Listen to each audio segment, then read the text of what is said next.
Hello everyone, and welcome to another royal reading. I'm recording these two readings, today's readings, Saturday's readings, before I set off on my adventures. These will be the last readings that I upload for a while. I should be back on Tuesday, so just to let you know that that is what's going on. Nothing sinister, all singing and dancing, and then a little trip at the end of it all as well.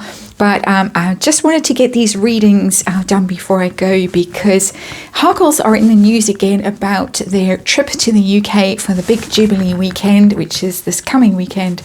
And the royals have put out news about the Harkles are welcome as long as they are on their best behaviour, and the Harkles have said that they won't cause any trouble. They won't be popping up and doing anything untoward. We'll see about that in the next reading, but right now I want to know how the royals are going to receive the Harkles, given their recent antics. First of all, at the polo, particularly Meghan's antics, and second of all in Texas. And I am using the Surrealist Tarot because I do feel that we have left the rational world and we have gone into the world of dreams and nightmare and weirdness. And I have been using the Nightmare Before Christmas deck to do these kinds of readings for the royals. I do think it is a bit of a nightmare, but of course we're not Christmas. And so this deck will hopefully fill in the gap in my library of tarot decks where I need something that just reads on weirdness. And we are heading into a very weird time, I feel. Very, very weird. Not only in the royals' life, all kinds of weirdness seems to be going on in the world. So, new deck for me, and it has been shuffled and shuffled and shuffled. I'm still learning it, so bear with me as I do that. But I'm hoping that it wants to speak today and tell us how the royals are going to be feeling. I'm going to do a 7-card reading. Specific royals: the Queen, Charles, William and Catherine, and then also Princess Anne, who is in charge of the Jubilee celebrations, and Prince Andrew, who is out in the cold somewhat, much as the Harkles are, and might have some sympathy for them of all the royals. Be interesting to see what his card says. I will explain the cards as I go along. But meanwhile, 7-card reading, just a quick one, just to take the temperature and see what's going on at Windsor Castle in the House of Windsor. And as the ex-royals, the ex-cable actress and the polo playing prince show up, and there they come, the Knight of Wands. That's that fiery energy. In it comes, rushing in. Me, us, PR, of course, tarot reading, entertainment purposes, disclaimer in the box below, all my opinion, but this is the Harkles showing up for PR. It is very much media, it's very much look at us, and here we come in hot and fast, and for maximum splash, maximum publicity, maximum notice, those Netflix cameras going. And so let's see the situation. We're reading from the royals' point of view. How do they feel about it? 8 of Pentacles. This is work. This is, for them, it's work. And for the Harkles too, it's work. It's all about work. It's all about the money. It's all about making those pentacles. It's all about paying Netflix, giving Netflix what Netflix wants. For the royals too, this is work. This isn't fun for them necessarily.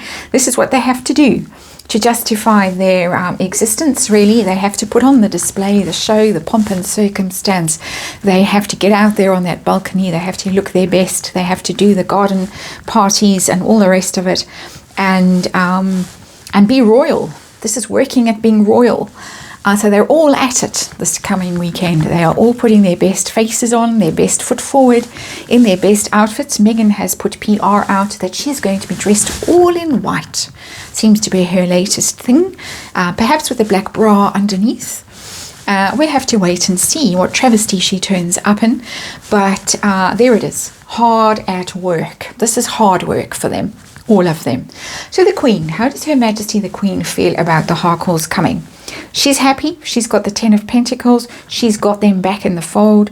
It is establishment, institution, lineage, inheritance, succession, lines of succession. They're back where she wants them. Back in the fold. Literally with that 10 of Pentacles upright. She has lured them back. Harry in particular, although I don't think she minds if the other one tags along in her white outfit. She's got Harry back. She's got him back in the castle.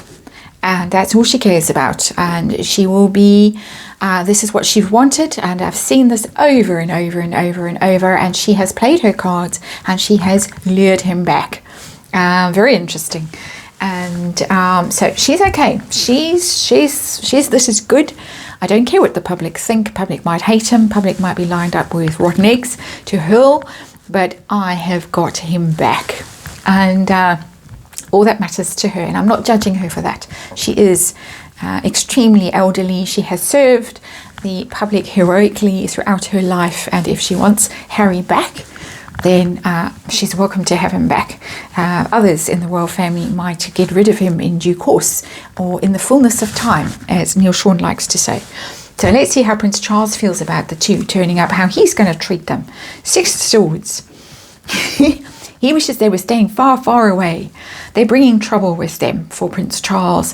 It is the travelling away from trouble, travelling away from difficulty card, the 6 of Swords. It is international travel. They are coming. They are definitely coming. We had that are they or aren't they that went on for months, if not years. But we're through that now. It's certain, it's definite, it's been confirmed from both camps that they are coming. So he knows they are on their way. And I don't think that this is getting away from trouble so much as bringing trouble with him. I think he wishes that they would stay far, far away with that card. That's the feeling that I get. Here they come, bringing all their burdens, all their difficulties, all their nonsense with them. The two terrible teens, they both seem to be stuck in that early teen kind of mentality and really haven't evolved into mature human beings yet. And to have to threaten people that you have to behave and we promise we'll be good, really we are dealing with teenagers, perhaps even younger than that, but that is the energy. Charles is dreading this. He really is dreading it. Here comes his worst nightmare. How about William? How does William feel? How is William going to handle them when they show up? William is going to lord it over them, and I don't mean that in a nasty way. He is going to be solid. He is going to be full of dignity and somberness, and he's going to play his role magnificently as heir in waiting. Well, heir to the heir in waiting, and that King of Pentacles energy. He doesn't often come up as that energy. Interesting that he's shown up now as just being absolutely solid. The King of Pentacles is the good husband, the good father. He's going to be showing how it's done to the prodigal who is returning in disgrace. There is King of Pentacles. He has stuck at it. He has learned. He has matured. He has accepted the role. He has grown into the role. He is now a proud father, a proud husband, a committed member, a working member of the royal family. He is in his full power and authority in that card. He is the one that all eyes are going to be on. It's sitting under the Queen's card, and I didn't do that deliberately. It's just the way it happened. It's sitting under the 10 of Pentacles. He is the real heir here.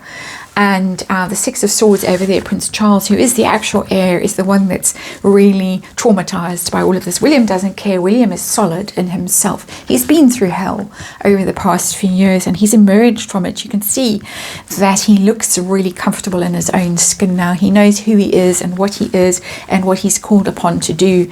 The Harkles are going to be the ones twitching and shifting. Well, not even there on the balcony.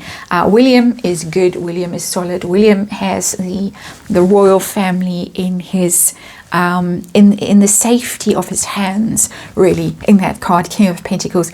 You don't get a much better card in the tarot, quite honestly, than the King of Pentacles. If you want male energy to show up in its best possible form, there it is. What about Catherine? How is Catherine going to receive them? We last saw them. Well, let me just read the card. The Ace of Wands. A new start for her, but she's also in a very new energy. She is also in a very new and powerful energy. She's showing up much more sexy. Wands are sexy. She's showing up much more, and I don't mean that in a trashy way like Megan, my opinion, of course. She just really has allowed herself to, I think, express herself more. Wands is about expression, about being creative, about being dramatic. She played it safe for a very long time with those coat dresses in every color of the rainbow. But now she is emerging from that rock. Interesting that it's a rock that is cracking open there, or a seed that is cracking open, and that tree is coming out. That's the Capricorn that's opening up as she matures and she gets comfortable with her role and who she is. We've got two very comfortable people here with William and Catherine.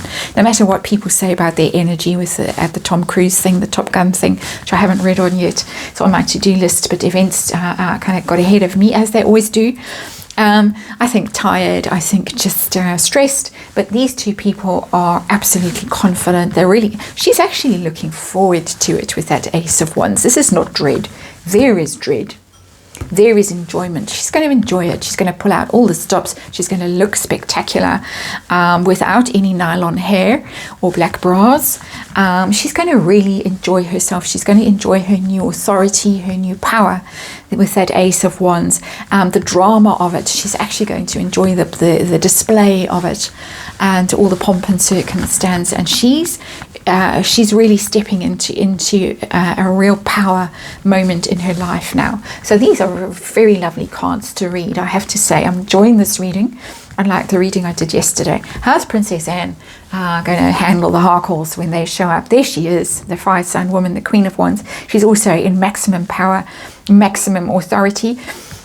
The Queen of Wands, no nonsense. She's not going to take any nonsense from the Harkles. She's the one leading this thing. The Queen of Wands is about leadership, is about power, is about being a royal. She knows how to be a royal. Of all the royals, Princess Anne, the Princess Royal, knows how to be a royal, and she's going to show them. She is absolutely going to show them. They're going to be up against it, the Harkles, with this energy that's coming through from the royal family, I have to tell you. Even this energy is really solid energy from the Queen. She's got them back where she wants them. She's got them back on the chessboard, but she's the one that's playing all those. She's the one with the powerful moves here, the strategist, and her stratagems have worked. She's very powerful. William's very powerful. Catherine's very powerful. Princess Anne is very powerful. Charles is the weak link in all of this. As they rush in, the Knight of Wands. Let's see, last card, Prince Andrew. How's Prince Andrew going to receive the Harkles? How does he feel about them showing up? He does not know what to do. That's quite funny. He's caught between the devil and the deep blue sea. It's a metronome that's sitting waiting while someone thinks. Very clever depiction of the Two of Swords energy, that indecision. Don't know what to do. I'm at a crossroads. Should I go this way? Should I go that way? It's a pause. It's a thinking. It's not literally being able to see the way ahead clearly. He is really dithering. Should he or shouldn't he? And it's very interesting. His two daughters have clearly picked sides. Eugenie has picked the Harkle team and seems to have been iced out by the royals, because Princess Beatrice has been all over the place recently, looking absolutely wonderful, with Edo looking equally wonderful by her side, royaling away. Chelsea Flower Show, the Royal Windsor Horse Show, doing all those kinds of things. Garden party. Beatrice was at one of the garden parties. She's really stepped up. She's stepped into a royal role.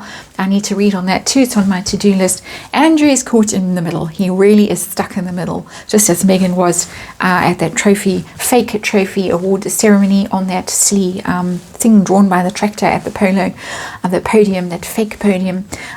He really doesn't know which way to turn, which side to pick. He's going to have to come down on one side or the other at some stage, Prince Andrew, but having long, hard thinks about it. Everybody else we know. And very interesting that these two royal men are the ones in difficulty, Prince Charles and Prince Andrew. Prince Charles literally dreading the arrival from far, far away of trouble, and Prince Andrew wondering if he should stick with the Harkles or if he should change teams at this late stage and go all out and be a Cambridge supporter. Tricky times for Charles and Andrew. And there's your reading. Thank you for watching. I'm going to hustle on to the next one.